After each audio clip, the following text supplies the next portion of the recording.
father, he was a very nice guy. He helped everybody. He always give everybody, but he never asked somebody to give him anything. If a convict had stayed behind bars instead of getting an early release, a family man would not have been killed in a violent robbery. That's the reality behind a senseless murder, according to one state lawmaker. Good evening, everybody. Tonight we are taking a deeper look into a story that has changed a number of lives forever.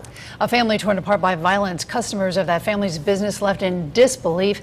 Now a man who shows no remorse for the charges he's facing is making a mockery of the system. News 8's Allie Reed is live in Meriden tracking the developments. Allie. Good evening, Keith and Ann. It was an emotional day for the victim's family who came face to face with their loved one's alleged killer inside the courtroom. But what has a lot of people, including the family, upset is the fact that the suspect was recently released early from a Connecticut prison for good behavior. So how could this happen? Well, that's a question a lot of people want answered. Do the crime, you serve your time.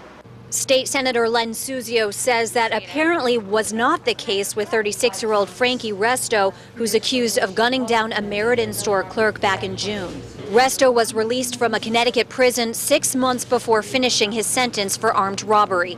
Had he not been released early, he would still be behind bars and not able to commit the crime of murder for which he's now charged. Apologize for the language, Judge. If it turns out he did do the crime, he didn't serve his full sentence. He should have been in jail until October, which means behind bars, he wouldn't have been here that night, and he wouldn't have committed the crime if he's found guilty of it.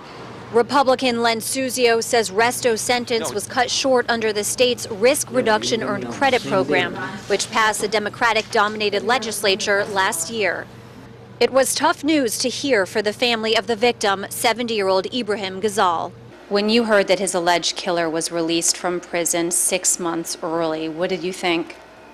I think this is not fair because he released early. And now he's gonna be for his life in jail, but this is not fair because at the jail he's gonna watch TV, read the newspaper, have his bed, eat, everything for free. And he killed my father. He needs to be killed the same way he killed my father. She says she believes if the suspect's prison sentence had not been cut short, her father would still be here today. Resto faces murder and robbery charges. He's being held on $3.1 million bail. Reporting live in Meriden, Allie Reed, News 8.